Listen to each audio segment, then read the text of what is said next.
Just to let you know, this podcast may contain some offensive/explicit language.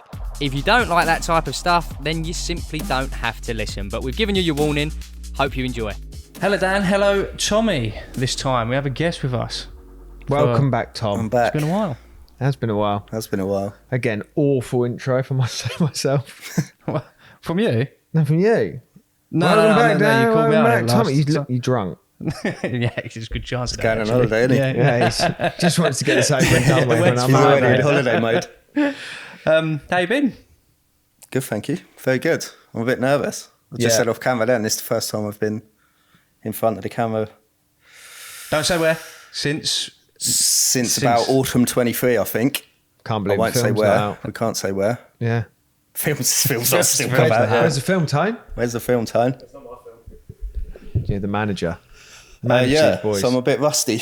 Yeah, you're right. I'm all right. I'm fine. I'm not really nervous. But we thought we'd do this. We thought, obviously, me and Alf every week's a bit boring, innit? So, yeah. So every now and again, we'll just chuck someone new in. We're not going to do anything particularly different or mental. Have you got a big carp story to tell us? No. Afraid not. So we just thought we'd get someone else in with probably a better sense of humour than us two. Koipi story. Should we do it again? Koipi Chronicles, part 2. So still, that is, for me, the best podcast we ever did. Number two? When would that have been? 2018. In Kev's office. Yeah, 2018. 2019 maybe? I think we did it. Yeah, it's 2018, 2019. Ages ago.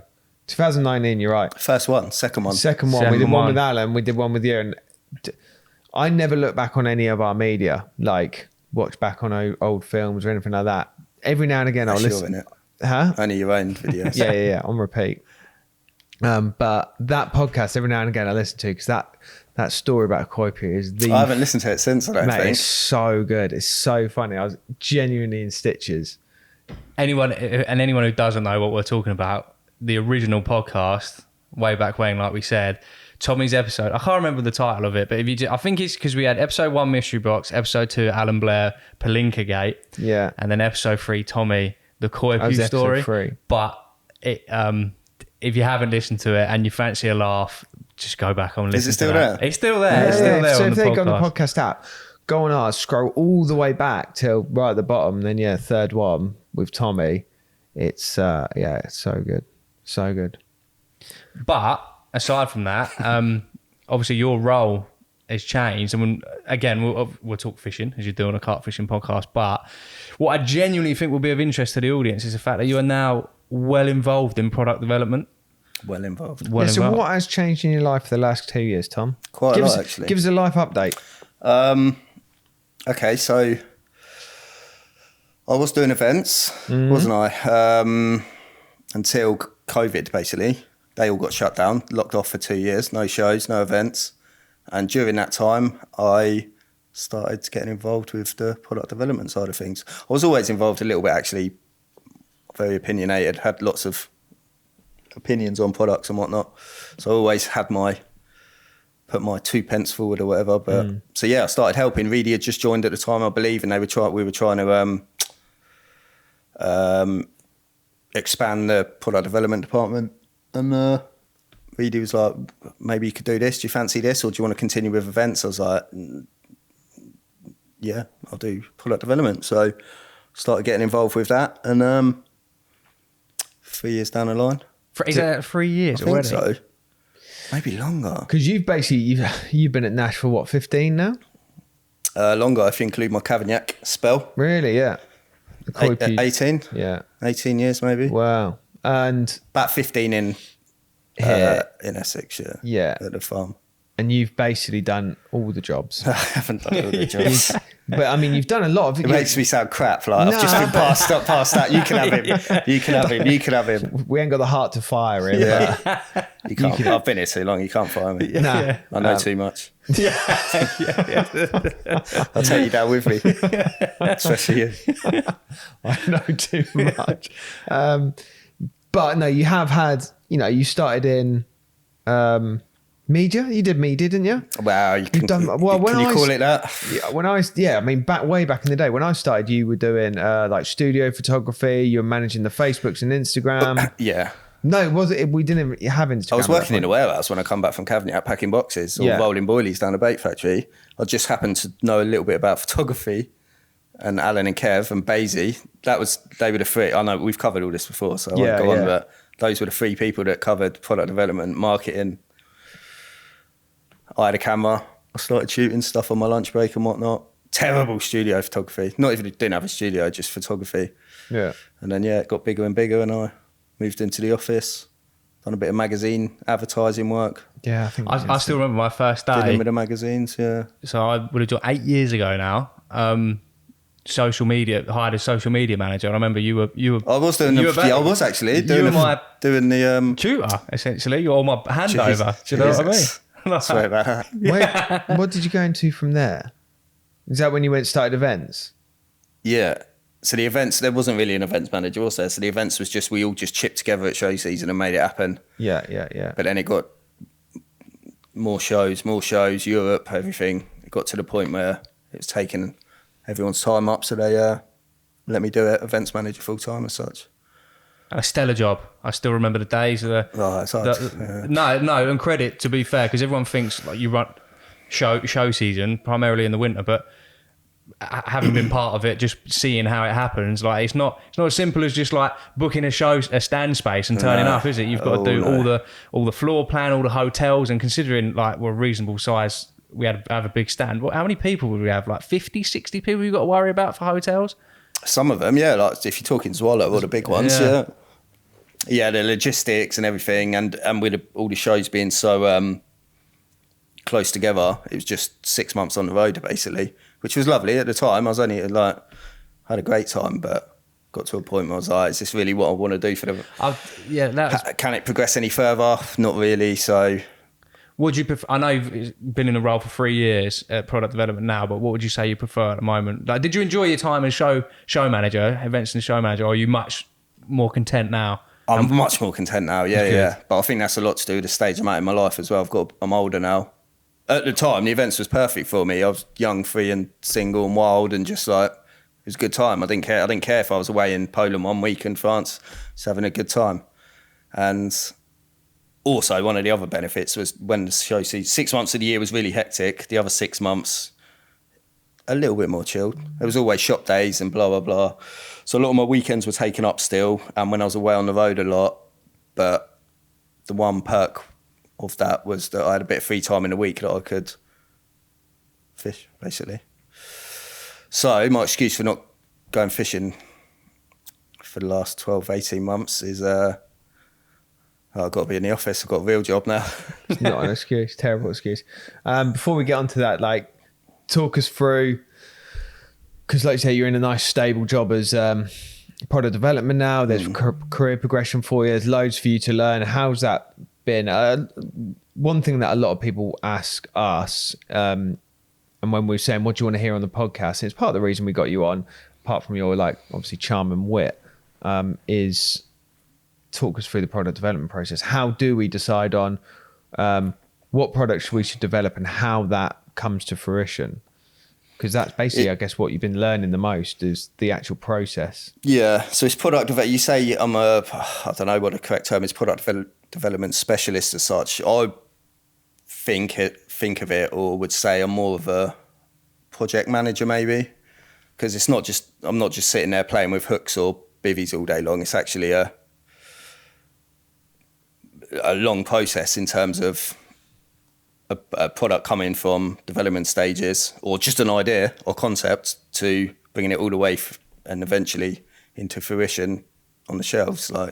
And we're involved with all those processes. It's not just a case of designing something and then going, right, that's it, done, next project. Yeah. It's a lot of stages as such, which is a long process. Like some of the products, it varies so much, doesn't it? We do small things from a thermal mug that we were talking about the other day, right up to a bivvy. So it's depending on the product. Some projects are 2-3 years in the making. I'm doing projects now, like when I first started, that still haven't come to market yet. Yeah. And that's either because we're still developing it, or we've decided to change it, or whatever, or it's done and everything's complete and it's parked, and we're just waiting to launch it at the right time. So varied.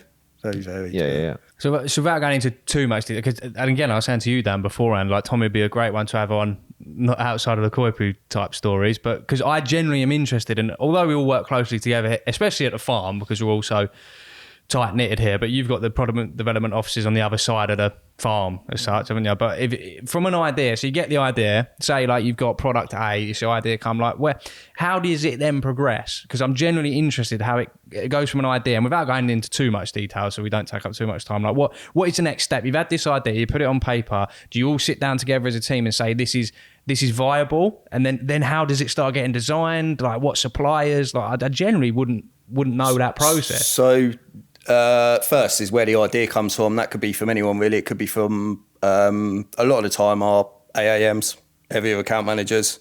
They're the ones that provide a lot of feedback. They're in the shops all day, every day, so they get a lot of feedback from retailers, customers, etc. And one of my first jobs on a Monday morning is to go through their rep reports, which you guys do too. And within those rep reports, there's a lot of comments about new product ideas, things that we can improve with existing products. Because it's not just about creating a new product it's also about improving our existing range as well, or redeveloping. Times change, fashions change, materials change, so we're always looking to update existing products as well. How can they be made better? If so, how? But yeah, a brand new product from scratch as such. The idea comes from a rep, a consultant, a field tester. That's what they're to do, provide feedback. With you guys, the public, we get regular emails. I deal with them a lot of the public that email us with ideas as such. And then basically we all sit down together, me, Alan, Reedy, Martin, Kev sometimes, and discuss it basically. Is it feasible? And then it all goes from there. It can be as simple as a little design on a bit of paper or on a computer these days. And then we try and find a supplier, or we use an existing supplier. We brief them. There's a lot of to-in and fro-in, a lot of questions until we're finally at that stage where we're ready to produce a sample. They produce a sample, send it to us. We test it. We report back on it. 9 times out of 10, there's improvements to be made. We report back. They produce another sample. We test again. And it's just so on and so forth until we're eventually happy with the final product. Sometimes that will take 12 months, sometimes 18 months, sometimes 3 years. Yeah, I think that's what a lot of people must think. Like, we get an idea, we're going to put a sunroof on a bed chair, and we go to our bed chair supplier and say, here's the drawings of our sunroof on a bed chair, and they send it over and we go, sweet, let's release this sunroof on a bed chair. But it's definitely I wish it was like that. Yeah. It's like, right, someone uses it for a while, or two or three people will use it for a while out of the public eye. A massive report gets written, it goes back, and each time you go back, it can be months. Oh, mate, that's the one thing I've learned is the time process, how long everything takes. From both ends, like, and that's no one doing anything wrong or being slow about it. It's just how it is. Like, some products take, I don't know, you would have seen them. Like, some products we sample 3, 4, 5 times. Some a smaller product as such, maybe we get a bit lucky and nail it within a couple of rounds of samples as such. But do you think there's ever been one that's just been good to go straight off the bat? Anything Tommy's made so far. Yeah. I want this, come in, perfect, order it. But then that's not the end of the process for me. That's what I'm saying about project managing as well. Once we've got a confirmed product, there's our golden sample, everyone's happy. The costings work. That's obviously this whole process of sampling where we might be improving something. That adds price. And then all of a sudden you have to be careful that we're costing ourselves out, and you suddenly think, well, this product's now too expensive. And so then we have to make changes again. But once the costings are finalised, the golden sample's finalised, we then have to start looking at legislation with said products, any health and safety, like packaging, logistics, shipments, like, and then finally, when we've got packaging sorted, artworks, photography, that's where you guys get involved.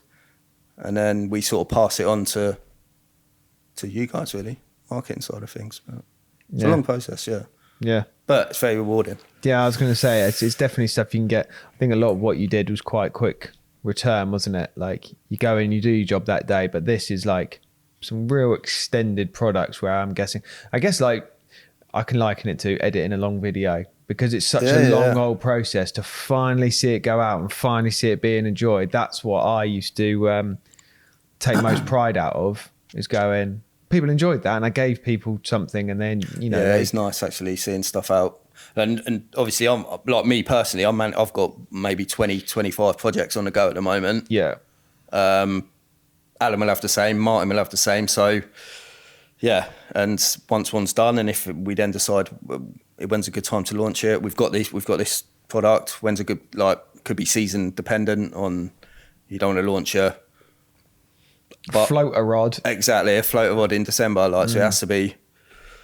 So that's why we've got what we call a Bible. We're sitting there now, and we've got like the green section. These are products that are ready to launch, and hopefully you'll see them in the near future. Yeah.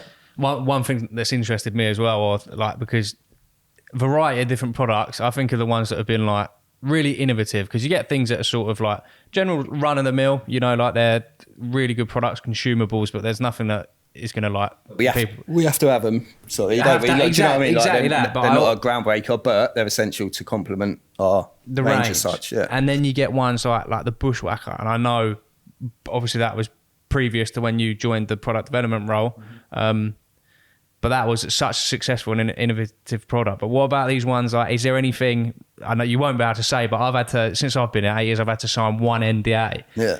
You know, is there anything that you've got going on now where you've had to sign NDAs where you're just like, oh, wait, does that get you more excited basically? Because how often does that happen? How often do you have to, are you working on something that is like, shit, if our competitors get wind of this, they could get to the market first, you know, is it a bit of a cutthroat thing like that? Or is there anything that you can't? There's definitely some on the horizon that have been in fruition for a while now. Yeah, there's some really, really good ideas, really good products. That's just when it gets a bit. But obviously, I can't say anything, but No, mate. Just interests me. there's some the fact good ones that are very exciting. Yeah, very, very exciting. But like you say, this could be 26, 27, 28. Like, Yeah. you got to get them right, and that takes time. But So basically, it's for those of anyone who didn't have an insight into product development. Again, we're lucky because we live it to some degree, although it's not in our department. We get to see this process. Like, there's a hell of a lot that goes into all of this, where people just think it's a product. You have the idea, you send it off to wherever it gets made, it comes back. Like you say, there's a million and one things you have to consider, like cost, impact, and then it takes time, doesn't it? It is a long process. I'm definitely not out fishing every day, like just playing around with hooks and casting rods and whatnot. Like, but I do get to do that, obviously, which You is don't very go nice. fishing at all, mate. I don't. No, I don't. Personal fishing, no. Yeah. But that's come with a job, unfortunately. Not unfortunately, but yeah, I need to be in the office more now. I could get away with it in my events days where I could be on the bank during the week, work from the laptop. I can still do that to an extent now. I can work from the lake, and because we have got to test stuff, like that is of course, primarily that is a job, part of the job. But yeah, a lot of it's more office space now, which is fine. Yeah, so getting away from work and going into fishing, because that's what we all want to know about. You've literally had a year off, haven't you? When was the last time you actually went fishing for yourself? It's more than a year. I think it would have been probably spring last year until they spawned. Where did you fish? Folly. No, Bayswater. Was that Bayswater? Oh, you had a No, No, base- that was two springs ago. So yeah, so campaign fishing, where I'm like on it as such, would have been 2 springs ago, and in between then, I've just been flirting a little bit. I So forgot you yeah, had it's a probably Bayswater. near 2 years. I think you went for the whole of 2024 without wetting a line. No, I don't think you've been fishing at all no, I don't since. think I have. I think since that big trip that we filmed. Been pike fishing and that a few times. Yeah. How's that been? And I can't see how you've done it. Like, I could never go that amount of time with it. I need it. Like, I need to go fishing. Now, how have you? I needed it. I did need it at the Yeah. time. I just made a conscious decision.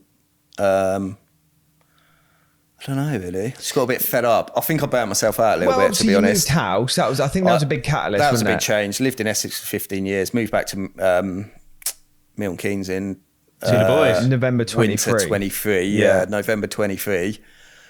So that was obviously a bit of a change. It was going back home for the first time in 15 years or whatever, maybe longer. The job role, obviously, a lot more responsibility. Got given I started my own projects and whatnot, so it wasn't just a case of being involved with product development. I've got basically a lot more responsibility in terms of my own products now, and that has to come first always. And I just burnt myself out a little bit. Like, I fished hard, like, I don't know when it would have been, 2018 maybe, to all through COVID when we were allowed to go fishing again, and right up until 2023. I'd done like 5 years of pretty intense fishing. Like, I was fishing a lot, maybe a little bit too much, like 3 nights, sometimes 4 nights a week. Syndicates, bluebell, blah, blah, blah, hit anywhere. Like, I was just obsessed for 4 years. I went a bit hard. And I got to a point where I was just like, I was still loving it. Of course I was, but I think I just got to a point where I was like, I need to be a bit... I was also spending too much money on syndicate tickets. I'd moved into a new house. I needed to wake up a little bit and be a bit more sensible. So I dropped all my syndicate. That was it, really. I dropped all my syndicate tickets and just thought, I need to prioritise here. I remember you slept 2 nights in the car park at Bluebell to get a swim, didn't you? I was doing that. That's how much you were every into week, it. mate. Like, that's what I mean. I was fishing weekends actually still, but I would go up there on a Wednesday night or Thursday, work from the bank, sort of, and just I was doing 4 nights a week, mate. Like, and then I'd done the same at Folly. I was doing when I had my syndicates and Bateswater. I went like, I'm a bit all or nothing. And how's that been? Because I think there's probably definitely listeners who have had the same situation where they're all in fishing and then they've just taken breaks of a year, 2 years, maybe kids come along, maybe a job changes, and how it might happen to me one day. I might stop, but like, how do you navigate that? It's going to happen to you soon, isn't it? When's the baby due? August. Yeah, I'll be gagging to get out, mate. I'm sure. Have a little break from it, but breaks are good, man. There's nothing wrong with having a break. Nothing wrong with it, but like, how do you? What am I trying to say here? Do you think you like fishing less, or do you think you just needed a break? Your head's still into it as much, but you're just not going. Oh, my head's still in it.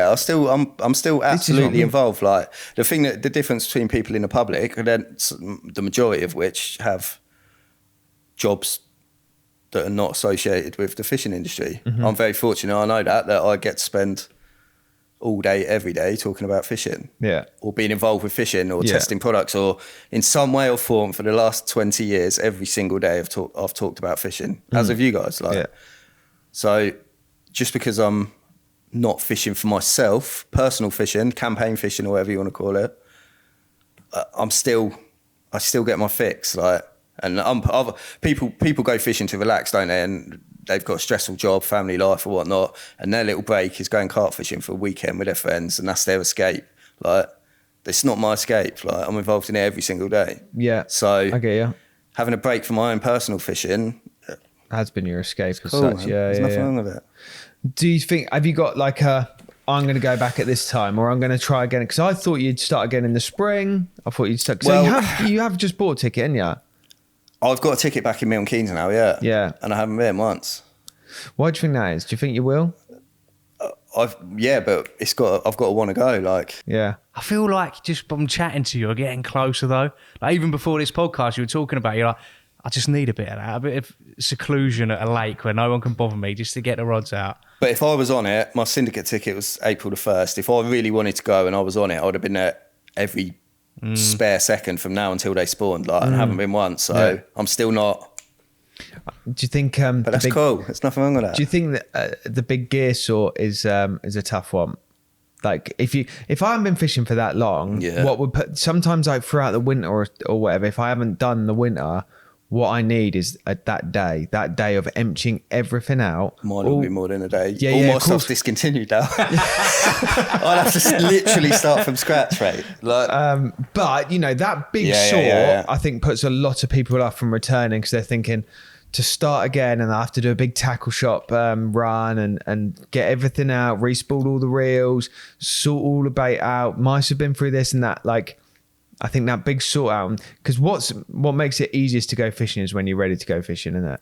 Like, when everything is on the barrow and you know, actually it's not that big a job just to wheel that barrow out into the van, you're off down the lake. But when it's like an hour ordeal before you've even got out out the garage. That's, I think, can put a lot of people off the return. But that, that is a mission. You're right, but that's not the reason. Like, Nah. like if I was on it right now and I wanted to be going fishing, I'd be there like at every given second. But So theoretically, if we could just all of us, we spooled up for you. We got all your gear. You got a van out there now. We just unload it off the back, straight down. You can go to the lake. Do you reckon that's not enough to like? I'll come to France. Yeah.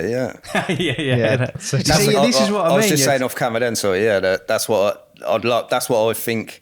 Maybe how my fishing's going to progress. I think I'm just a bit fed up with just like that whole syndicate. You need to. Maybe I need something different. Like, I was going to say, what is the motivation going to be? Is it going to be the carp, the lake, the trip?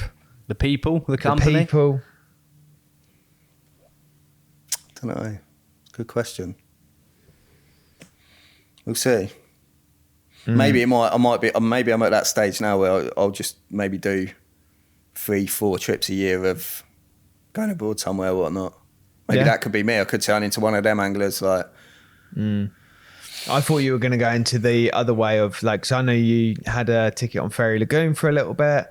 Big lakes in the fens, and what you enjoyed most about that is not the challenge of like the beginner or anything. It was like just going out and absolute seclusion, having 100 acres and you being the only one on there, barbecue, sunset, chill out. You used to come down and just sit with me for like 2 nights down Swavesey just because I do miss that. I miss a good sunrise. Good, yeah. That's one of the things I regret about not fishing regular. Yeah. Don't get to see many sunrises or sunsets. Now, this time of year. I know. Now, like, I miss a barbecue. I miss a chilling with your mates and a good sunset. Yeah, well, we touched on then Alf's going off fishing next week to a French venue, and I was going to get into that a little bit, the whole French holiday thing, because this is the time when everyone starts to go. But we've got a couple of features that we wanted to start first, so to split things up, I might start one of them. Go ahead. Yeah. So we talked about the agony Alf, right? And I've kept these secret from you, but I put it out there saying, people write in, give me your agony aunt story. And because Alfie's got such a simplistic view on the world, we'll get his take on it, but we'll take yours as well, Tom. We'll all discuss it. Try and help our viewers out on what they should do. And I've had a few come in and they're belters, to be fair, and I've kept them to myself. This first one's a bit of a story, but I'm going to go for it, and we're going to see if we can help him at the end. So this guy, he's asked to stay anonymous, so that might give you an indication of what the story's going to be like. But here we go. A long one. Dear Agony Alf, I found myself in a rather embarrassing and awkward situation, and I was hoping you'll be able to offer some insightful and non-judgmental advice. It's been 5 weeks since the incident occurred, and I was hoping the fallout would be over by now, but alas, it's not. My horrific experience started on a Thursday night at my new club water. I'd recently joined and I was itching to go to one of the more popular waters on the ticket. I'd swindled the following Friday off work and was planning on fishing the weekend.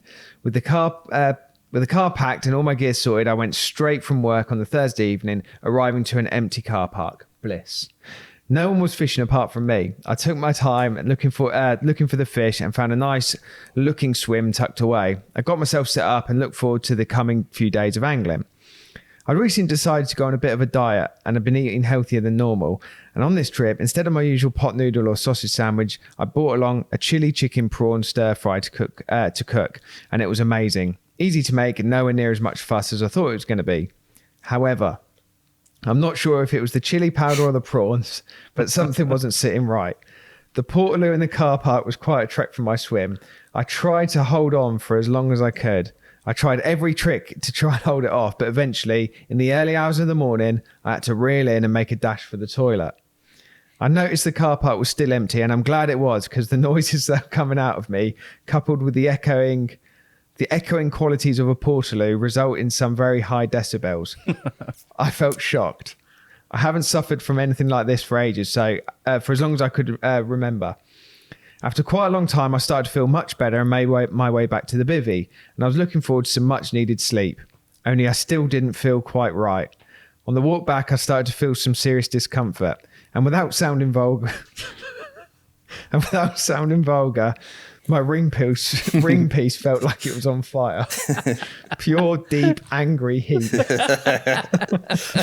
Deep angry. I regretted not having my usual chicken and mushroom pot noodle. All night I was in a bit of a bad way. No matter how I laid or spread myself, I couldn't get comfortable. By the morning, I was debating whether just to pack up and head home, but I really didn't want to. I had heard fish jumping through the night, and I'd also had a couple of liners, so I felt like I was in for a chance. Now here comes the idea that's led to me not being able to look people in the eye. I thought the only way I'm going to get through this and sort out my fiery ring was to cool it off. No one was around, plus I'm the furthest swim, so no one will ever see me. I decided to dip my bum in the lake. Only a little bit, just enough for the cool, cold water to ease the pain. It felt amazing. I let out an audible sigh, mixed of relief and pleasure, as bad as that sounds. I used one hand to hold my joggers from getting wet and used the other to splash. Like I said, it felt amazing. My eyes were closed and I could have sat there squatting like that for hours. And then it happened. The bailiff walked into my swim. Sat there just splashing his bum hole. And the bailiff walked in. I felt his presence before I actually heard him. Our eyes met as he screamed, "Why the fuck are you shitting in the lake?" I jumped up, pulled myself together and answered that I wasn't. He asked in an angry manner what I was doing then. I didn't know how to respond, but I knew I couldn't tell him the truth. After what felt like an eternity, I replied I'd been bitten by an ant. Nice, I like it. It's good. I replied, I've been bitten by an ant. I must have set up in my bivvy. I must have set my bivvy up on an ant's nest, and they had attacked me through the night. I needed to wash them off me, and I needed to try and reduce the swelling from the bites. I don't think he believed me. He asked to see my ticket, took a photo of my card, and stared at me with a look of mixed with shame, disappointment, and sadness. I ended up staying for the majority of the weekend. By the time I packed up and loaded the barrow, the lake was at its peak busiest. I'm sure it wasn't paranoia, but it felt like a lot of members were giving me awkward glances. When I stopped to have a chat with a couple of lads, they seemed to be dismissive and didn't want to chat in the slightest. I could see that the head bailiff was himself fishing, but I thought surely he wouldn't have told anyone what he'd seen. Later that night, all my fears were confirmed. A post went up in the club's Facebook group.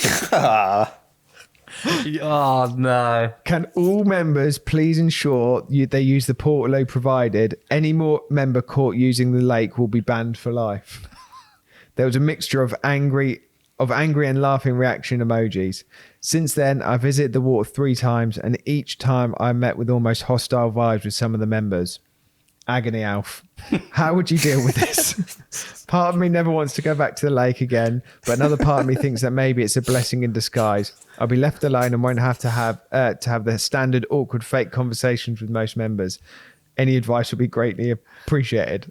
Also, please keep this anonymous. Great story. That's a great story. That's how you do it. I know it's a bit long, but mate, I was in tears when this came through in the office. Absolute tears. I thought it was going to be fictitious, you know. Like I thought this was some guys. He's basically had a great idea, but that I just know the way that's written, that is 100% happened. And the worst thing is, I'm sure one of our listeners has to be part of that Facebook group. Do you know what I mean? So first things first. Someone else has seen that on the club group. Someone knows. So mistake number 1, your request to remain anonymous. Well, we don't know who you are. Do they? I do, yeah. Oh, Dan does. Okay, so we will respect your decision and absolutely keep you anonymous. But I would have come clean though. I would have said, please say my name so everyone knows this is unless it's a big elaborate story and he was having a shit in the lake. How can I get out of this? So, I'll write into the Nash podcast, have someone read the story out. Well, first of all, congratulations to making it to the toilet for the first time. I actually have a little bit of empathy because I've been in a similar situation, although I didn't bend over and splash my arsehole to relieve one's ring piece. But having been in a semi-similar situation as yourself, fixing it is a different issue. But what I can tell you where you went wrong. First of all, You made it to the toilet absolutely fine. Well done you. You should have got there as soon as possible. Second of all, though, it's the lie. This is where there's no coming back from. You have literally gone like leaning over. A simple mention to the bailiff that you had a bit of ring sting, in my opinion, is far less embarrassing than having to deal with the aftermath of the potential fact that the bailiff genuinely believes that you've had a shit in the lake. Yeah. So that is where, because I don't understand why he needs to lie there, because that's a completely valid excuse. And what's more believable? it's that. An ant has bit my arsehole, or I've got the shits. Yeah. Oh, the Or other like, the other option would be I've done exactly the same. Anonymous sender in. I've had a bad Chinese. And on it, funnily enough, it's the syndicate that I'm on now, but 12 years ago, after work, I'd done the whole day at work, funny tummy, I couldn't have made it to the Portaloo, so I jumped in. So rather than the squat, chumming. yeah, chumming for the thing, I had no choice but to jump. You would have been better off. You did have a choice. You did have a choice. You're waist high, even waist high. Cleansing your ring sting is less likely to assume that you're actually bent over having a shit in the lake. Yeah, it's still weird, isn't it? You're just standing in waist deep. See much? Or what was wrong with a bit of Evian splashed on your arse or out your water butt? But to deal with that, I think he knows where he's gone wrong. Yeah, he doesn't need you to point it out. He needs. How does he move forward with this? Well, now we have to look at a number of different factors. The lake in question, are we talking about like fish of a lifetime here? Is it your local club lake where you can catch plenty of those other fish? Because there's no coming back from that, mate. You have to own this in the best way you can. You are talk of the town. Like people will know you will be shitty arse man. Like that is going to be you for the rest of your life. So what you said, you'd get a new syndicate. I think the only possible choice, this is where it gets difficult, because if there's like one of the most unbelievable carp. So say there is. What'd you say? Keep your head down, plug away. Keep your head down and just deal with the shame. Like just deal with it. You know, like it's like. I don't know what you can liken it to in the sense that you've just got to grin and bear it. Like the reward of the carp could be worth being known as ring sting. Yeah. You know, you can name the carp after you. I was going to say maybe a new name for the carp. This is ring sting. You catch your target, you call it ring sting. I'll just hope that another syndicate member does something even more worse. Stitch him up. Yeah, maybe stitch Lay someone up. Trap. Not a... That would then be the new story. Yeah. Yesterday's news. Get dirt on the bailiff. Say he lied. You know, you get jealous bailiffs. I think honesty is the best policy, and clearly he's quite an eloquent writer, because that is a cracking story. I think he should reply on the post, go, "It was me, but hear me out," and just, do you know what I mean? Come clean, make it funny, make it approachable, make it, relatable. Be the guy, own it, because I think a lot of time carp fishing can be very serious, especially on little club lakes, especially if you know there's already the little clicks. Just go out there, be yourself. You're clearly very funny. Own it. Say it was me, but I was splashing me bum. It was just a big bidet. That's all you need to know. Because all jokes, like if you genuinely believed someone was shitting in the lake, that is fucking vile. Do you know what I mean? You did it. You just told me you did it. You jumped in and shat. Yeah, no, but not like on purpose. I didn't have a choice. You did. You purposely jumped in. He didn't have a choice either. Yeah, actually, maybe I'm dropping myself into this here. Yeah, I feel your pain, mate, is basically what I'm trying to say. But it's good advice. You'll get banned next week. Yeah. 12 years later, I'm banned. The crime was 12 years ago. Hell of a story. Brilliant. Cheers, Tom. His name's not Tom. Imagine. Do you remember? Cool his name. Actually, we're wasting too much time. Do you remember the Bluebell car park incident? Me and you, where me and you met at 5 a.m. in the Bluebell car park. Jesus Christ! Not so dissimilar. Yeah, that was bad. We were filming, weren't we? We were on a filming trip. Social for an hour. We were split up a little bit. I've been up early doors filming. No one else on the whole lake awake. It was like literally, I don't know. It was early. Crack of dawn, barely light or whatever. But and I nipped to the van to get something, and my van and Tommy's van were next to each other. And as I came around the corner and like was looking down the two vans, Tommy's just turned around to me. He just caught. I was not expecting to see anyone. Anyone, yeah, just turned around to me. I remember hood up, looking a bit dishevelled, holding a pair of pants, and he just looked at me like a rabbit in the headlights. He just went, "I'm gonna shit." Jumped in the back of my caddy. But it was like I was on the floor because it was just like it was so serious in his voice. I'm gonna shit. It was a bad one, he was in a bad way. He could clearly tell like it was there, it was coming, and he just jumped in the back, slammed the door, and yeah. That's never normally. I must have eaten something because I'm not a 5 a.m. pooer me like that. I'm like a 9, 10 a.m. pooer. Yeah. This just come. I woke up and I was like, oh my God, threw my receiver at Birchie. I was just like, I need to go to the van. It's the only option. Went in the van and ended up shitting in, I think you in a bucket. You were finding a clean pair of pants, and that's why you were just holding a pair of pants and you was like caught red-handed. Yeah. I'm going to shit. Great. It wasn't an empty bucket either. What a shame. Was it not? No, it's like pellet or something. I just panicked and that's it. Like I just lived in my van for the rest of the week. The thing is, with fishing, like, I know it's like potty humour. I know it's like childish, but like anglers out there have so many funny poo stories because of what we do. Start a new section. Start a new kind of funny send us your funny poo story. Rate my poo. Too far. That's a Facebook page. Yeah. Is it? Yeah, Rate My Poo. People post their poos on there like massive, like absolute fucking stuff. Don't tell me you haven't seen Rate My Poo. I haven't seen Rate My Poo. People post like in a public toilet or just stonkers, like when they've had an absolute stonker and they PBs, and they photograph it and put it on there and go Rate My Poo. Go on, where have we got to it? Anyway, moving on swiftly. Is this one anonymous? I'm going to keep it anonymous just in case. Dear Agony Alf, I love how they've written them properly as well. Dear Agony Alf, I need your wise beard stroking tea spilling advice. What's the tea spilling a bit about? I don't drink tea. Anyway, I need your wise beard stroking tea spilling advice. You see, I've joined what can only be described as heaven in carp form.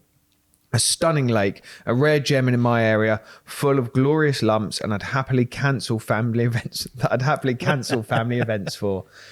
Only one problem: the lake's unofficial landlord, the bailiff, has turned it into his personal fishy fiefdom. Fiefdom? Don't know what that means.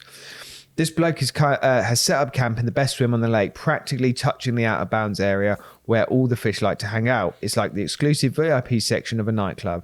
Now, there's a 48-hour session limit, but this fella must think that rule is more a gentle suggestion. He parks himself there for eternity. I'm convinced he's started to grow roots.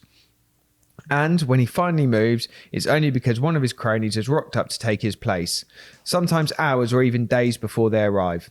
It's like they've got a rota and I miss the group chat.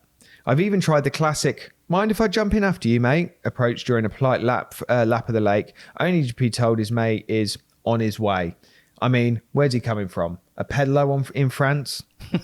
I ruined his joke. I mean, what's he coming? Yeah. Cut it. I mean, what's he coming on? A pedalo from France? I meant to laugh. So it was difficult. I would have the first time. Yeah, first time round. I get it. Fish have fins, and yes, they occasionally grace the peasants like me on other parts of the lake with their presence, but I'm coughing up the same coin as the bailiff's BFFs, and right now it feels like a private members club. So Alf, here's my dilemma. Do I stay, soldier on with the scraps and hope my luck changes, or do I pack up my tackle and find another lake, one that might be hours away and doesn't come with the bailiff baggage? Help me, Alf. You're my only hope. Tight lines and mild rage. These are really well written. Thanks for sending these in. Right. It's a good question. I think it's one that probably applies to a lot of people. Yeah, a dilemma that happens a lot. Every lake has one, doesn't it? Well, not every lake, but a lot. That you always get the man who lives there, and takes up the best. Even worse when it's the bailiff swim. Yeah, what it sounds like is that you need to befriend our previous agony, because you need Captain Ringsting in that swim at some point, because that'd make it his own, wouldn't it? No one wants to be in a swim that someone's just had a shit in. He didn't have a shit in the swim though. Oh, you see, I've even convinced myself. No, in situations like this, what can you do? So the bailiff wasn't the owner, was he? No, he the implied bailiff's the bailiff. So the bailiff's He the sits bailiff, in the best swim. and he's got his cronies. Commands that swim all week, and when he's moving out, one of his mates moves in, and they just rotate the best swim. Fishes to the out of bounds. So, as we all know, most important thing is location. He understands that they might swim out of the out of bounds, but he wants that go and swim where they live. What do you do? Yeah, there's two. You play dirty, but playing you need to get the bailiff out of that swim with his cronies. But without playing dirty, I'm not sure what you can do in that situation. What do you mean by play dirty? Getting banned. Getting banned. Sneak round there at night, Tell him reel his one of wife- his rods in, put a barbed hook on it, cast it back out, ring the owner, say the bailiff's using barbed hooks. The big chuck with a grapple leg, just to every time he's getting the trailer from the mysterious catfish, taking all his lines out. Really, it's you with an 80-pound braid and a grappling hook going over his lines. Fake phone call. Someone he loves is in hospital. No, too That far. is- Sorry. that is- Sorry. Maybe you're not the right man for this job. yeah. Jesus Christ. No, they're much more sensible suggestions. Well, I say sensible suggestions. You got to play dirty in that situation. In my opinion, he is playing dirty because he's abusing his power and his cronies. That would annoy me, yeah. It's really hard if it is a lake that you really like. You know, you're really like into. It's close to home, and it is being dampened by the bailiff sitting in the go and swim. But you're right, it does happen in a lot of places. A lot of places, mate. Yeah. And you don't want to be a little Randall, do you? A grass, because that was the other thing. You can't be a grass. You could go to the owner and say, "Look, mate, I'm paying all this money, and I can't get into this swim. What's the crack?" Yeah, do not sell your integrity. You know, we don't. no grassing. Yeah. You're gonna have to. I don't know, it depends if all the fish are coming I from wonder that if he's swim. actually spoke to mate. That's not going to help, is it? That's not going to help. My honest opinion is like I wouldn't get sidetracked by it too much, like because I think when these things burrow into your head, you'll start believing that's the only swim you can catch from even more. There's is he catching? That's the thing as well. You need to know, is that swim like the number one consistent? Because it's not just you who's got this problem, evidently. Yeah. How are the other members doing? Speak to the other guys. You know, what are they doing? Because like you it's very likely you share the same point of view. And like it's different. It's a different story if he's the only one catching consistently. But there's very few lakes like that in the world where like you're just gonna have one swim where only the carp He come can't be from. the only member moaning about it. True. The other members must be annoyed as well. And if there's 10, 20 unhappy members, then you've got a point to go to the owner. It's not grassing, is it? It's a mutiny. Or soap you out of bounds. So it's no longer the best swim in the lake. Yeah, but I think if it was me, I wouldn't buy into it too much. You know, I think yes, it might be a good spot, but if it's a big old lake or a decent amount of water, if you work hard enough, you'll find them elsewhere. And you'll be able to fish from elsewhere and you'll be able to catch them from elsewhere. And do you know what? If you start catching them from elsewhere, it might draw the ogre from his lair. You know? Instead of him sitting there, he might start venturing out going, oh shit, like... Yeah, that's the best bit of advice. Make it your mission, because if he's causing this many problems, you can catch him elsewhere and use it as fuel and passion to show him who's boss. Yeah, so he did say, like, I say you don't quit. Don't quit because of this guy. The other thing is, like, you get in there. At some point, an opportunity will arise. When he's out, you go in. No, but he leaves his bivvy set up, doesn't he? Is that what he said? That's 48-hour rule, but he just Yeah, but the bailiff overstays his welcome, and then when he's leaving, someone else will go in there. You just need to... One day, there'll be the golden opportunity, and you've got to slip in, and then you need to be ready with the other members rotating that swim forever. They never leave. So once you're in, Trojan horse, isn't it? Yeah. 100%. Yeah, you need to make it like your... That's it. Use your hate of this man to drive your angling to make sure you catch him somewhere else and prove him wrong that isn't the guy in swim. Yeah. Was he anonymous as well? He didn't say it, no, so I'm not going to say it because that might Yeah, it don't be quite obvious on who it is. I think my advice is just soldier on. Don't quit. Carry on. Also, different times of year, they're going to act differently. They're not all going to live there all year round. It's like when you have a swim in mind or you turn up at the lake, you have a swim in mind, or if you go down to a lake, you see loads of fish shying in a certain swim, and there's someone in that swim or lots of people close to it. Are you going to go home if you've gone on a fishing session? I never would. No. Do you know what I mean? I'm never going to go home. I just make the best of what I can, and I either get as close to where the fish are, Outbait him. Yeah. Get as close as you can. Cast to the spot from another swim. Get as close as you can and just fill it in. Yeah. Draw them to you. But like you said, the other members can't be happy about it either. No, So you're right, it must be an unhappy syndicate. And if it's an unhappy syndicate, then the owner should be acting on that, surely. Yeah. Well, there you go. Thank you very much, lads. More to come next time. What we're going to do is these two guys, I'll reach out to you. We'll send them a little prize for writing in. For your input. So, yeah, thank you very much. Very, very good. Send him a bank life toilet. Send mate a bank They've life just come into stock. Yeah, send mate a bank life toilet, and maybe this guy Lots of bags. a bait boat without lights on. Yeah. But no, yeah, thank you, and we'll continue that feature every week, I think, or every episode. Hope I helped. I don't feel like I did it at all in any No, way. you're crap, mate. It just rolls off the tongue. Agony Alf, doesn't it? Yeah, Agony Alf plus friends. Yeah. Cool. Go on then. Have you done anything for this podcast? Yeah. I got Anything? I got the structure with I got Tommy on. No, you didn't. I did. Did you? Yeah. Yeah. No, I know we got a few other things to talk about, but well, we didn't do the introduction, did we? To see how we've been getting on fishing wise, like between. You know what he wants to talk about. Go on. This is his moment. Right, Alfie caught 4 fish from Royston. Well done. It's 3 actually. No, was it 4? No, And the biggest one in the lake. yeah, I completed Royston. That's all I wanted to say. Basically, I caught the big one. All right, we'll run out of time, so get going quickly. Go on, tell us your story. No. It's a bit rude. Tell it. I caught the big one out of Royston with a adjustable zig. That's all I wanted to say. Fantastic, great stuff. Well done. How did I know? Hang on, you can't give me that. You want to brag about what you've been up to? No, don't. You had. Actually, can I say it? I was trying to keep This it is how quiet. you see. This is how like the subsurface underground, right? You can't even tell people what you've caught because. We'll do one day, but Well, I'll put it this way: Miles Cut this Gibson is bit, on the this- lake. He's fishing now, and he's scared of him. I'd be scared as well. Yeah, that's he's a very lovely cool. guy. I've spoke to him. Yeah. If So you're listening, Miles, bragging. don't tell him anything. He's on the poach. You went on holiday on the best week of the year. Yeah, 10 days, mate. 10 days. And all the big ones got caught. Yeah, but that happens, doesn't it? No, not she book a different week. Yeah, but I Go on couldn't. holiday. I couldn't. You It could was the have. only dates that she could do, so I had to go on holiday, and I got the call. Been out. All 3 big ones. Literally the best week Yeah. of the year. You're on holiday. Yeah. I just remembered I did do something. This is what you were trying to move on to. It's my weekly feature or my episode feature. I'd completely forgot about it.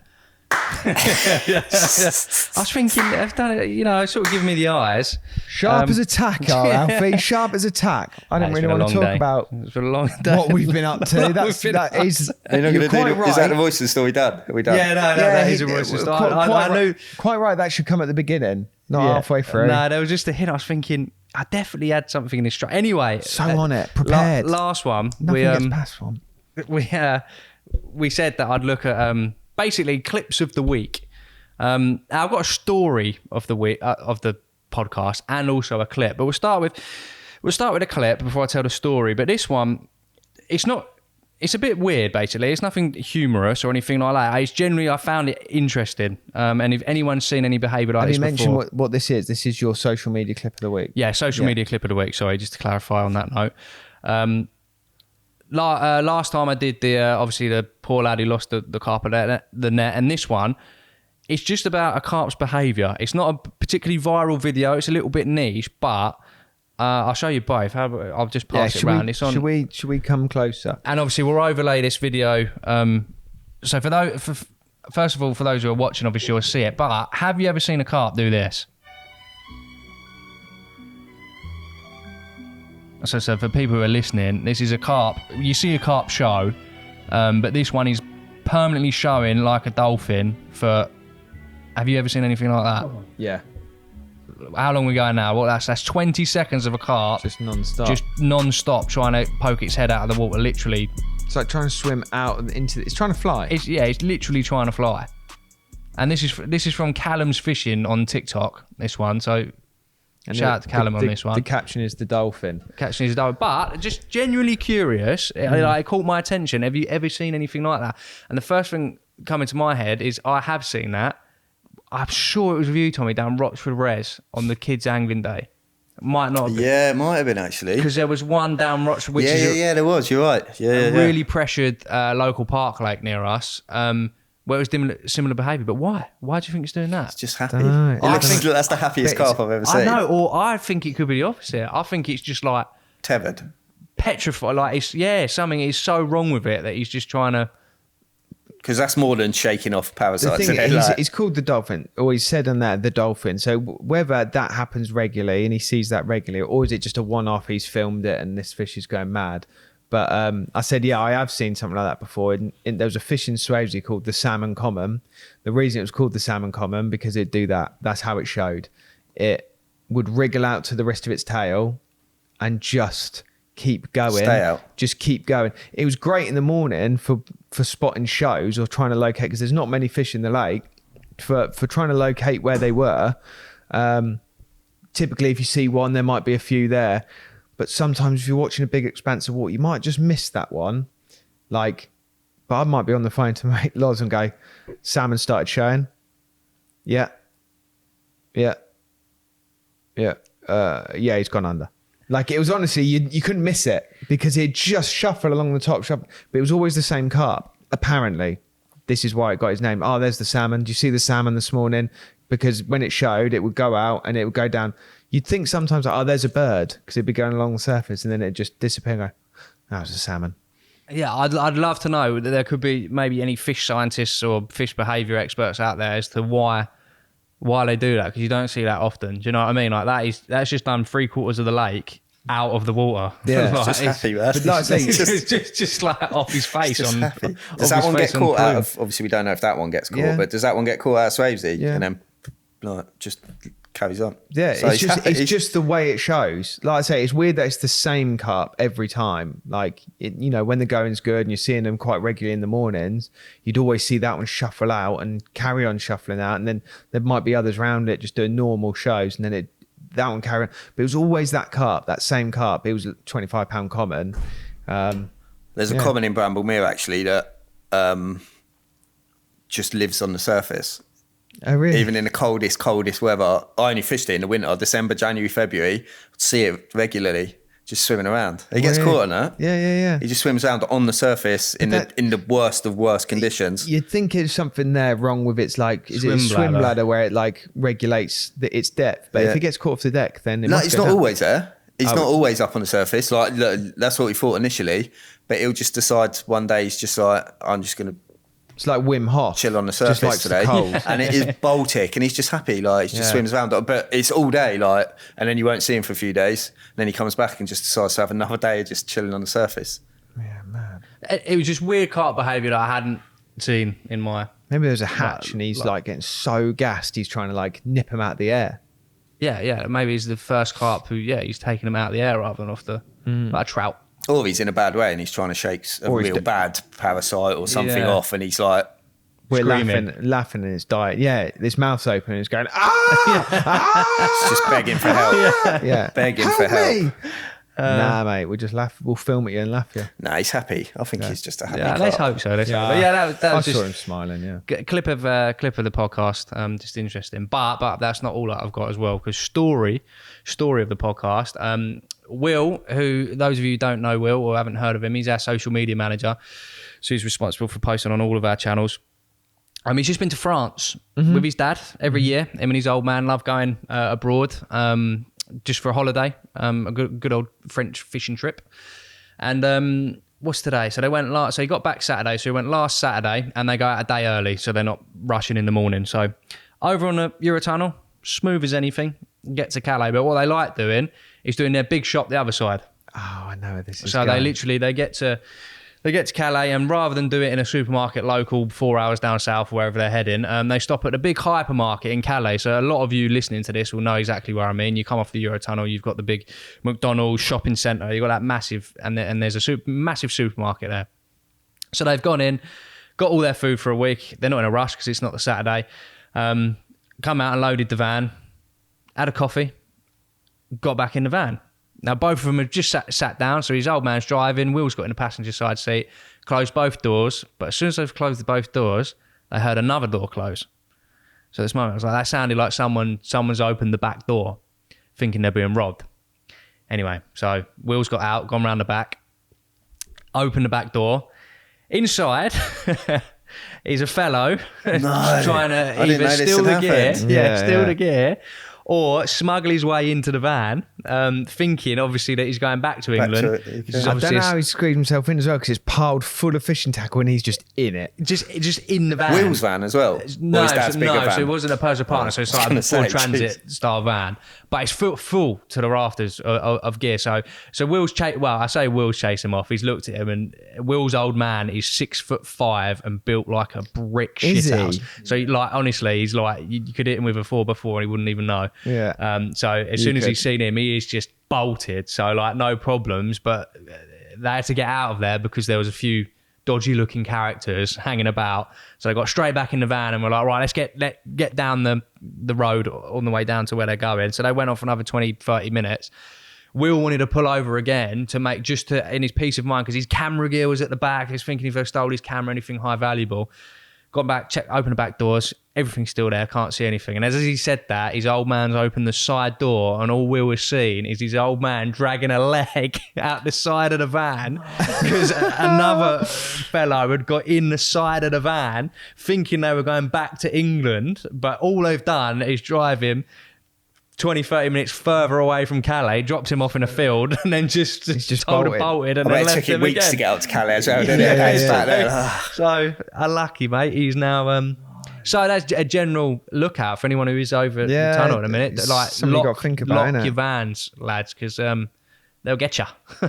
Yeah, the amount of times we've been over, I've never had any sort of problem like that. But everyone always said... see it now, I remember the first time I ever went over with Carl was so pranging. We're like going 40 down the motorway and he's going, they might jump in. Mate, they're going to jump into a moving car, are they, Carl? But yeah, he's a little bit, this is the way things are without focusing too much on that thing. But no, it was amusing, Will started off his French trip, and what would have been bloody brilliant if they got 4 hours down south, turned up at the lake, opened the side door, and old Abdul's got out the side basically and just mad. So, oh, you're here for a week's fishing? I'd have kept it there. Held him hostage. Here's a bivvy. Here's a bed chair. Here's a few ready-tied rigs, mate. Away you go. So that would have been interesting how he would have managed to get back to Calais. Like, imagine being 4 hours, and you're not even urban, are you? No. You're rural country lanes, and you'd be screwing when you're so annoying. So there you go. There's my clip and story of. Well, hopefully it doesn't happen to you boys on Friday. You're off No. We won't stop at Calais. You going ferry? We're actually getting a ferry, just for. Because the Eurotown is all right, isn't it? You don't. Yeah, it's the ferry port. It's the dodgy one, isn't it? Most of the time. Well, they was on the Eurotunnel. Right. Yeah, it was the just Eurotunnel. That hypermarket area. Like the car parks and that. Apparently, there's a car park that you have to park in for vans because there's height restrictions. So they were in the one. I don't know entirely, but it's just something to look out for. Yeah, man. You looking forward to it? Your trip out there? I'm sorry. Your first trip. You typically do one of these a year, didn't you? Yeah, usually it was me and work-wise, me and Finn. But this opportunity come up because we try and generally, and I suppose it's the same for a lot of people, you see the weeks that are booked for your typical French pay lakes are your prime weeks, like years in advance. I mean, so like 2027, 2028, your late weeks of April, early weeks of May for me are your in September. That would be the time. You can never know, obviously, but you always want to put the odds in your favour. We hadn't really planned anything this time around, but there was a cancellation, and it's where Will's just been. So he's been to Goncourt.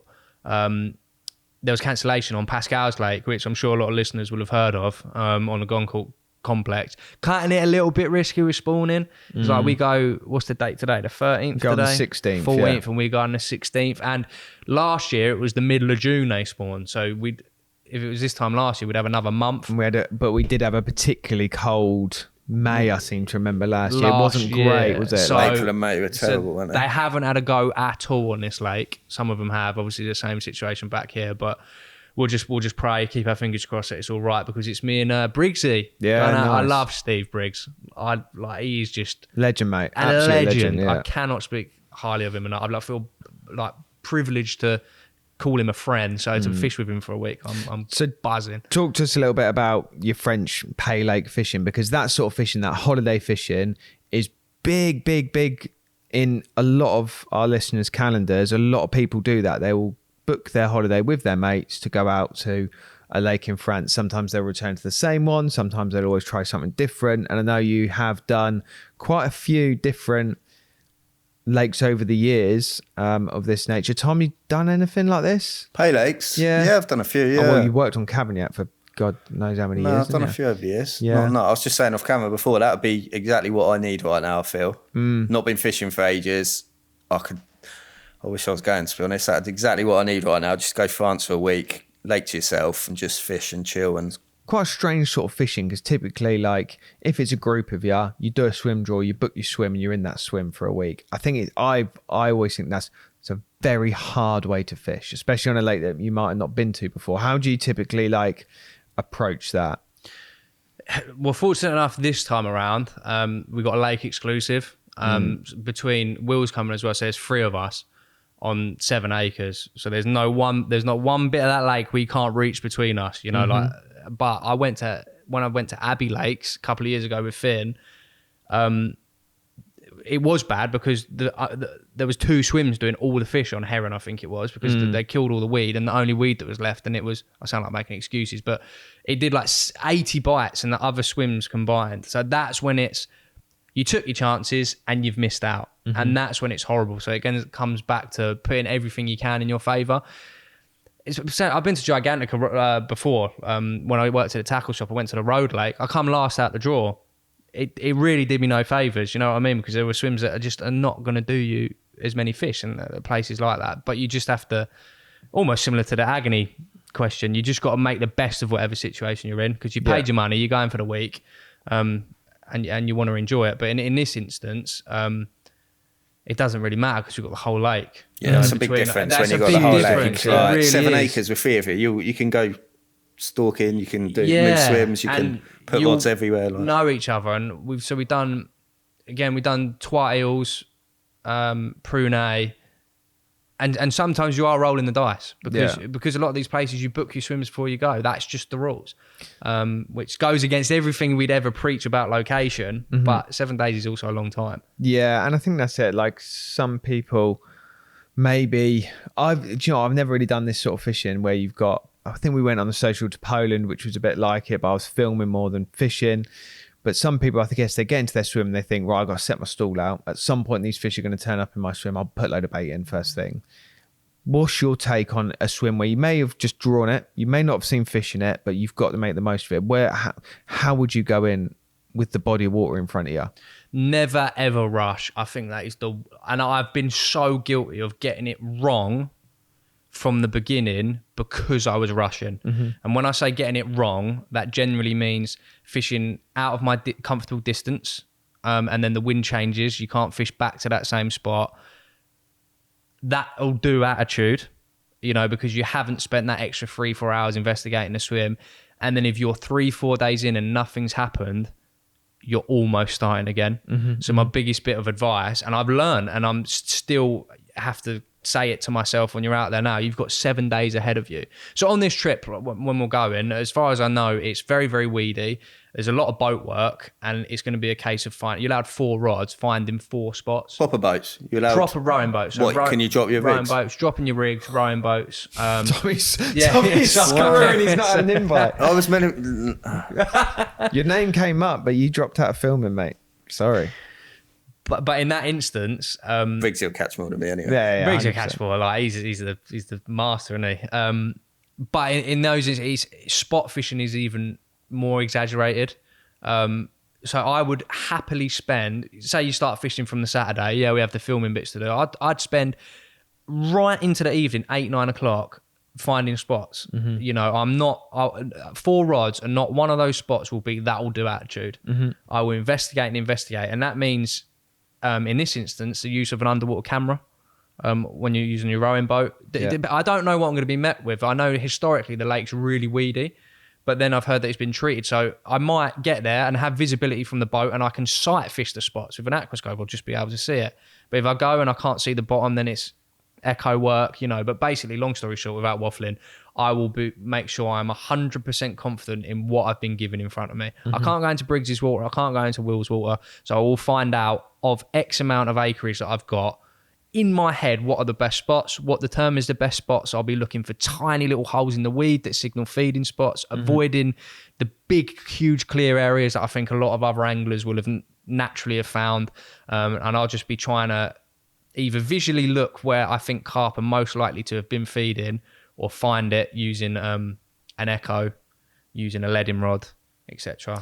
And are you a sort of guy, once you found these spots, you'll put a bit of bait on them, rest it? I know a lot of people do the tactic of going to France, bait, wait 2 days, rest the swim because of all the activity going on, then fish. Or will you go and fish for a bite? Will you go and I'll be perfectly honest. Like I find it really difficult to bait a spot without fishing it. Just my gut. And I'm not saying that's what because I spoke to Al and he was like getting his expert, especially when it comes to boat. He was like, what I'd do is have 6 spots, leave 2 spots and just bait it, give them free food, give them free food, give them free food.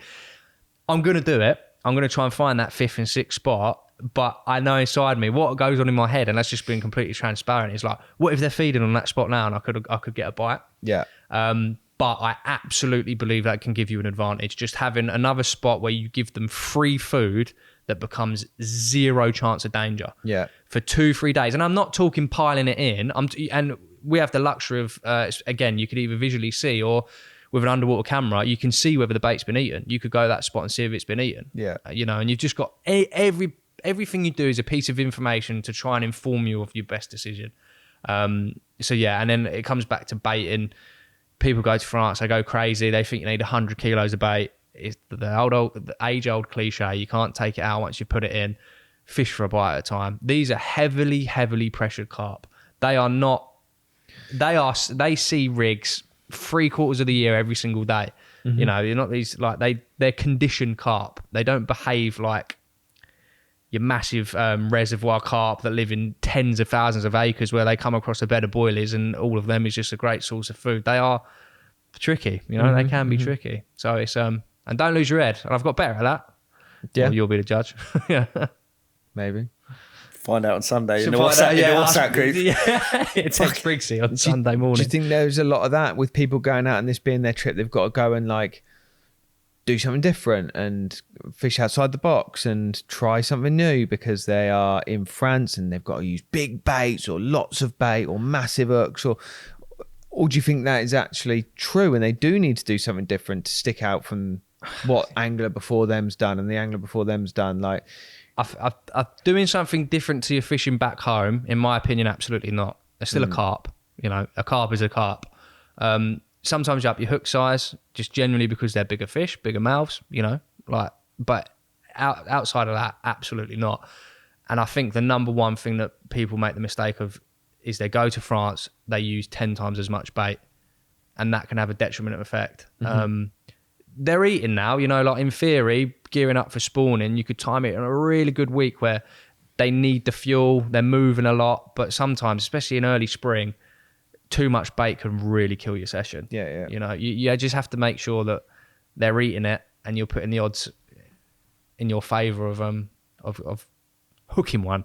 Yeah. If that makes sense. But that's my theory. Whether or not, we'll come back in a few weeks' time and do another podcast. I can tell you how it's gone on. See how it goes. But do you know if they're catching this week? That's what I'll be looking at. What's going on this week? I think they do the reports at the end of the week, don't they? Not really throughout, unless a real big ones come out. Yeah, so this week since Saturday, no. But last week, I think it did 6 fish, including a 70. 74 I think I'd be hoping it fished crap that's this a good week. Question. Bad this week. Yeah. Because they're big fish. They can go a week without eating. They can have a bad week, but I don't think they can have 2 weeks without eating, if you know what I mean. They're big, greedy carp. So if it's fishing crap this week, I'd be rubbing my hands together going, If he's fishing his tits off this week. So if they haven't fished this by the end of this week, if I haven't seen the catch report, mate, I'm expecting big things. No pressure. Yeah, so that's it's a good way to think about it, and I think I agree with you. I've always thought like that. Don't be put off that it's fishing crap this week. I'd take that as a positive and think they've got to eat next week. Then. Yeah, because like the majority of them, unless there's like something wrong with the water, like low oxygen or something, and again spawning like 2 weeks. Yeah, then you're fucked. 2 weeks of yeah. You ain't catching nothing, mate. That's what I mean. But 2 weeks of poor catch reports. It doesn't really happen too often. Do you know? Is that what you're trying to say? That's what I'm trying to say. Yeah. They're big, massive carp. There's a lot of them. 1 week of fishing bad is a good sign for me because I think then they have to come. They have to eat within a 2 week period. You're right. But he's going to be on the line with spawning. The weather forecast at the moment, like it got really, really hot the week before last. They started on a few of the other lakes abroad as they did here. Then it got them cold northerlies, water temperature back down to like 13 degrees. But this week is. It's touch and go. Yeah. It is touch and go. Yeah. Maybe you've just got it just right. This is just perfect when they're just crawling up the line. Yeah, because you do That'd be get nice, wouldn't it? you do get that week where they just go a bit stupid. crazy week. Yeah, the crazy where food is so important to them because they know what's coming. They're gonna. It's probably happening right now. Exactly. They're That's crawling why they up the haven't done a lines. catch report. They ain't got time. they ain't got time, mate. It's too many. What about you, Trinder? What are your like go-to? Do not do this or do this when it comes to a week-long, one-off French pay lake holiday style venue. What you don't do is what your go-tos. I think Alf's one of chilling out and taking your time's a big one. Could decide your whole week. I've done it before when we went to. I think I remember Austria. No. Austria and Goslovic actually. I've done it where admittedly I didn't come out of the draw where I'd like to have been, but getting in my swim and just going, right, I need to catch one. Because if you want to get one under your belt, of course you do. But it definitely didn't pay off for me. I was just like, right, I'm going to get some rods out. There's fish out there. I know they are. I'm going to drop some rigs in semi-decent spots. Just try and get a bite. And sometimes you do, but you're what's the word? You're although you might be getting the odd bite here and there, you're delaying. You've lost yourself 2 days. Where what am I trying to say here? So like Alf said, you get a couple of bites, but then actually halfway through the week when it's dried up, you then start your session then. And then you've lost 2-3 days. You're halfway through the week and you've not really got anything going, or you've not really learned anything. You've nicked a couple of ones, if I was doing it now, looking back, I'd probably take a similar approach in terms of just do it properly. Like go out in a boat, cause you disturbance, get them spots absolutely bang on, and just sit on your hands, I guess. Yeah. It's like a little bit different with casting as well, because like it's almost as if wayward spots. If you start fishing multiple spots, so if you like fishing multiple spots from a boat, isn't going to do you any favours. You know, you might go, oh, that was all right, and then you didn't have a bite in 24 hours. Now you try somewhere else, whereas your bait hasn't been eaten on that spot, and then you just end up with 3 rods usually and 12 spots, and it's just an odds game at the end of the day. And like it's like when you get those wayward spots, and everyone that doesn't land on your spot is just reducing your chances a little bit. You know, like not all the time, but that's why I always try and put it off. But yeah, it's just. And also the.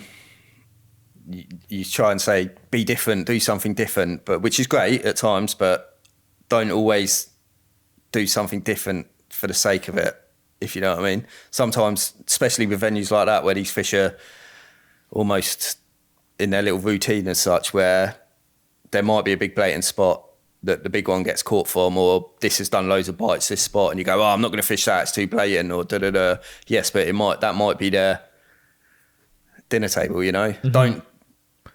Don't be different just for the sake of it. Yeah, if you know what I mean. Have reason behind what you do. Have reason behind it. And especially if there's bait restrictions. So like in this instance, it's essentially boilie pellet and the particle sold on site. That's pretty much it. You know, no nuts. You can't have a sneaky balanced tiger nut to be different. Like, what else can you do different with that regard? Like maybe use running rigs instead of leg clips. But fundamentally, in my head, it's just for actually doing something for the sake of being different, finding a better spot than someone else. That's what you could do, is find a better spot. I'm guessing everyone doesn't go there with underwater cameras and aquascopes, and to that extent, I mean, they all probably go out in a boat and go, well, there's a clear spot in the weed, that'll do. Yeah. But what they haven't done is they haven't looked at that spot and gone, there might be bait on it from last week, for example. Yeah. Or it might just be covered over and it's not a what's the word? A live spot as such. Like it's not alive, it's dead, it's done. Right? So maybe try and find the fresher spots. And also, especially with, I think, boats and bait boats and being on holiday and you've paid loads of money for loads of bait and taken it over there, people can be a bit bait happy. Yeah. You know what it's like when you're in a boat, it becomes 3 handfuls too many. It's actually starting off, like, even from a boat, hook bait, 3 baits round it on a decent spot, see what happens. Do you know what I mean? Not going in and... Go on, sorry. I was about to say, and I know what you're going to say because I know you're an advocate of this. You don't know what they've put in last week. You don't know. And not last week. Yesterday. Last night. A few hours ago. I've got 8 kilos left. Yeah. I'll just bomb it all in on there on the last night. And people do that. And then you're coming in and going, right, I need to set out my stall and put in 8 kilos on my first day. You've got 16 kilos out there that they don't want to touch till Thursday, Friday, or whatever. Whereas if you go in, single hook bait, maybe a couple round, a little PVA mesh bag or something, just fish like that for a couple of days. Even if you see them showing or sheeting in an area, don't start baiting it, just put a single on it. Because everyone, I think, can be... Not that I've ever done this sort of fishing. I'm just saying, you know, my gut feel would be, you know, go steady to start with. And I see it every week back in the day at Cavagnac and other places. Like the Friday night, they don't want to take their bait home. They just think, fuck it, I'm going to go all out. Shit or bust, mate. Catch nothing. And then they leave. You're turning up to a fresh lake. People get confused. You're turning up to an empty lake thinking, and in your head, you're like, it's an empty lake. It's all mine. Like, They were there last night. Just a few hours ago, they were there. Yeah. And so I'll try and do that research, actually. Try and speak to the people that have been on the lake before, or the bailiffs or the owner or whatever, and say, where were they fishing last week? What swims? Did they catch anything last couple of days or last night? And you'll have the added advantage, hopefully, if the water's clear enough, that you'll be able to literally go to the spots and see if there's physically any bait there. Because I think that happens loads. Like people find a spot on a Saturday or Sunday, whatever, fish it, put bait on it. There's already been bait on it, and you just And hopefully you can see the bottom. Depends what you make of it as well. You know, like some people will go happily go out there, put their boat out, drop a load of bait, sit back and have a few beers, and if they catch one, it's a bonus. They're on holiday with their mates, they've got away for the missus. But the people who are going and they really want to catch, that's when what we're talking about and what we're thinking about, you can then judge yourself on doing it. Do you know? Because if you left... Everyone wants to catch one. Yeah, of course, everyone wants to catch one, mate. Yeah, sorry, I shouldn't say it like that. Of course, everyone wants to catch one, but some people might be like, want to catch 10. Catch them all, catch 10, you know. But the main thing is, enjoy it. Don't beat yourself up too much. And then maybe what we've said offers a little bit of reassurance. That's how we do it.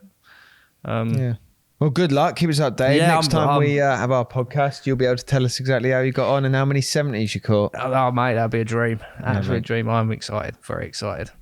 Cool. Right, to round it off, Room 101. So as the next feature that we were going to do. Did it have a theme tune, that song? I was about to do... what's the other one? News of the World had one, didn't it? And never mind the Buzzcocks, but I didn't know what Room 101 had. I didn't get that many of these, and it was the same sort of stuff. What do you want to put in Room 101? Oh, drones. We've all done the chat, bait boats, whatever. So if you guys have got any, chuck them in. Do you want to start with one? Anything you want to put in? Yeah. I've got a few here. The phrase quick overnighter. You put it in Room 101? I put it in Room 101. No one could ever use it again? Not quick overnighter. Right. Because I've just got back of an overnighter is a period of time. How can it be quick and then another? An overnighter is you go fishing overnight and then you leave. Yeah. What's a quick overnight in comparison to an overnighter and in comparison to a long overnighter? Okay, so I've said that phrase before. I know where you're coming from, but I think there's a difference between an overnighter and a quick overnighter. But what is that difference? So if I was to get down late, and I'm talking 9 o'clock, it's just getting dark. You flick your rods out, you've got them out just on dark. You've got to pack up at 6 to be for work, quick overnighter. If I get down at 5 after work, leisurely, have a nice walk around, get the rods out all nice, and I'm longing it out till 8, 9 in the morning. So maybe it's a Friday night. That's that's your typical overnighter. It's Friday nights. You're only fishing at night still, but you're down after work and you're gone by 10 in the morning. Quick overnighter is in and out. Still, basically, you're only fishing when it's dark. You're in and out. Quick overnighter. Surely a quick overnight is like 9 hours or less. An overnight is there's a time frame 15 on hours it. or less. This is the thing. You'd have to have it defined because you said you'd turn up at 9 or 5. What about between 6, 7, and 8? What about the time of the year? Like an overnight is an overnight. It's in here, mate. Is it a quick overnight? It's in here. Because people say, oh, it's just, and they use a lot of the time, the word quick overnighter is used to justify performance. So I had 3 on a quick overnighter. 100%. I'm that guy. Yeah, this is what I mean. Mate. That annoys me. Like, I was quick overnighter, but you've done 14 hours. I've never had 3 in a night. Everyone always puts the word quick in front of it. Does everyone just say, I've done an overnight? A quick weekend. It's always a quick overnight, isn't it? You don't go for a quick day. Imagine if you got there Quick day session. like dawn till dusk. The thing is, it's hard to describe anything which is hours long as quick. Yeah, it's like if you do a day session, dawn till dusk, whatever, it's 5 till 9, and you had 2 or 3. Like a quick overnighter is a similar length of time, but that's a quick one. Yeah, but what if you arrived at 10 and left at 2? It's a day session. You're there for the day, but it's a quick one. Quick day session. So what are you saying, call it? No, it's just an there's one overnighter. rule. If you're fishing overnight, it's an overnighter. Not allowed to say quick overnighter anymore. Into Oh, room right, 101. Yeah. Tommy, I'll let you call it. Quick overnighter. Does it go into room 101 or not? Would you ban it? Yeah. The phrase. Yeah, an overnighter. It should be an overnighter. and Quick overnighter is all a load of bollocks. Stop bigging yourself up. Yeah, It's just exactly that. They're bigging themselves up. Ding, ding, 1 in the box. Okay, good one. Next one. I've got a few. There's some that ain't going to make the cut. I've got mallets a lot, which I think we can all agree can go into room 101. Straight in. Yeah. Do you know what the highest vote was? So I put it out on my story. I had loads of people write in what they think. Do you know what the most was? Mallets was up there. Do you know what the most was? Go on. Henry Lennon. Mainly from people who work here. Sorry, Henry. Yeah, put him in there. Get him in. He won't fit in there, the big lummox. How big's this room? Okay, this is quite a funny one. And it was also the way he put it I quite like. Bucketing anglers on a PB. Stupid and dangerous. Dangerous for who? I don't know. But I'm guessing the carp. Dangerous for the carp. So what do you think? Doing the old PB bucket. Would you room 101? I'd get him to an extent. If I was a fishery owner perspective. Yeah, true. I think my rule would be bucketing in the water shots only. Yeah, I can see that. And I do understand what he's saying. If someone's holding a big fish and I'm sure it's happened. Like, I mean, I've never seen it happen, but yeah, or I guess, is he saying bucketing and when they're holding it? Because I've also seen people, when they get out, they've released it, the buckets go on them. I presume when you're holding a carp, that's probably why it's saying Stupid dangerous. and dangerous. shouldn't be done on the bank. I agree, actually. Yeah. Which I've never really thought about because I've done it to plenty of people on the bank before. Yeah. Proper clot in the face. But also, it's a bit of fun. Like, it's a good fit. It's a tradition. This is what I like. I like the fact that let's not get too serious. I know there's so much trolling out there. And if you pick apart every little bit of angling, there'll be no fun left in it. And I don't mind. Preach. A PB bucket when someone's caught one. Do it properly, do it safely.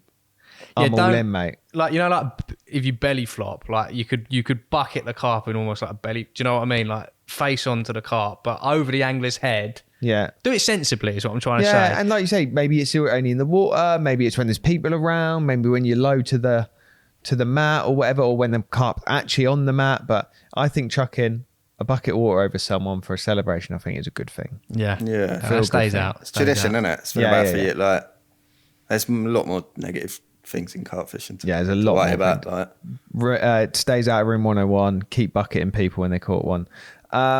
What should we go with here? I'm going to pick one more. Let's go with secret squirrels. So people on a syndicate who keep everything to themselves. Oh, this is a difficult one because it's when they lie. Do you know what I mean? I think you have every right to keep things to yourself, but it's when you say, so what did you catch that on, mate?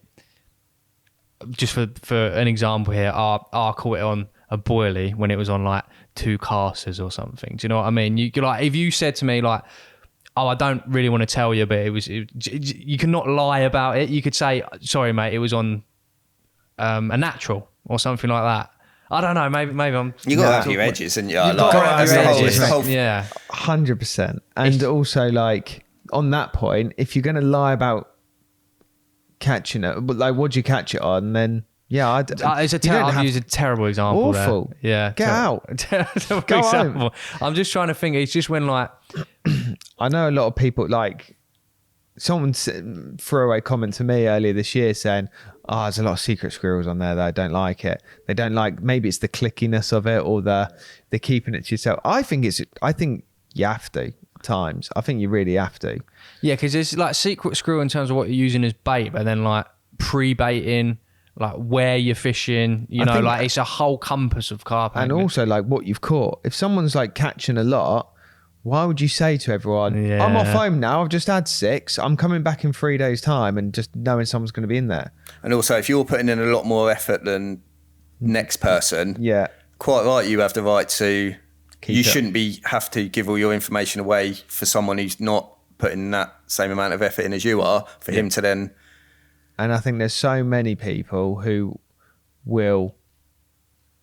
I think with that information, it's hard to ignore it. So if you are sitting there on the other side of the lake and you know someone's caught some and then they've pulled out, of course, that's where the fish are. You'd want to go in there, whether it's on linear or whether it's on your carpy little syndicate. You'd be stupid to sit at the other end of the lake if you know they've been coming out the other end. So, of course, mate who's been catching them out the other end, you wouldn't want to tell people. Do you know what I mean? Yeah, I think it's when you get secret squirrel like clicks where it's like, don't boast about it, we know what we're doing do you know what I mean? Like you can't go, we're catching them and you're not, and we're not going to tell you anything because we don't want you to have a good time. Awful secret keepers if they're doing that. We're catching them. So you're right, you have to keep some things to yourself sometimes, because especially if you put more effort in, like you say. If you're trying really hard and matey comes up to you and just expects to know all the information and how many wraps where they are, not putting any effort in himself or herself, then I think if you want to keep it to yourself, you keep it to yourself. But if you're being a secret squirrel by doing something you shouldn't be, i.e. cheating, using a bait that you shouldn't be or something like that, because that's also classes as being a secret squirrel, I guess, does it? Is that what it means? I think they meant more that kind of, etiquette. I'm not going to tell you anything. I'm going to keep myself to myself. I think on some syndicates, everyone's mates and whatnot, and someone will come in, ruffle a few feathers by catching them, keeping it on the DL. And that's the down That's low, up to the angler, isn't by the it? way. Right. Yeah. So I'm going to say, no, it doesn't go in. No, that's not my quite. vote. I don't think. I know what they mean, but I think every right to keep it on the quiet. In a nice way. Yeah. Just be nice. Just be nice. Don't be a dick. Yeah. Nice. Any more? I think Tone is there's steam coming out of his ears because we're running over a long time. So no, we're happy. It flies by again though, doesn't it? It does, doesn't it? Yeah. So to round up, Tom, thanks for coming in. You've been a great addition. Do you want to do it every time? You like this? Look at him. I don't mind it. Should we? Who you got on next? Don't know. It's probably back to me and that. Al Forman. Me and that. So yeah, I always laugh when you abuse guys, me. Tell us what you think. See where I am. I'll pop see where in. you at. Should we get Tommy in every time? Well, yeah, it's not up to me, is it? It's up to how this goes down. So yeah, I think probably we should. Not. I think we should. This will be the end. Every of it. guest should stay until we've got like 20 people podcast. Just every guest should stay on. Like a Royal Rumble. Like a Royal Rumble. Yeah. Nice. It's been good. But no, those agony house that got sent in, all the room 101s that got sent in, anything else, if you want to send it in, podcast@nashtackle.co.uk. The guy who shit his pants and the guy who doesn't dare talk to the bailiff, I'll send you a prize. Legends. I'll reach out to you now. But yeah, thank you. More of that. We need more of them. Yeah, that more of them. They were really good. good. Thank you very much for listening. We'll see you next time. See ya. Cheers.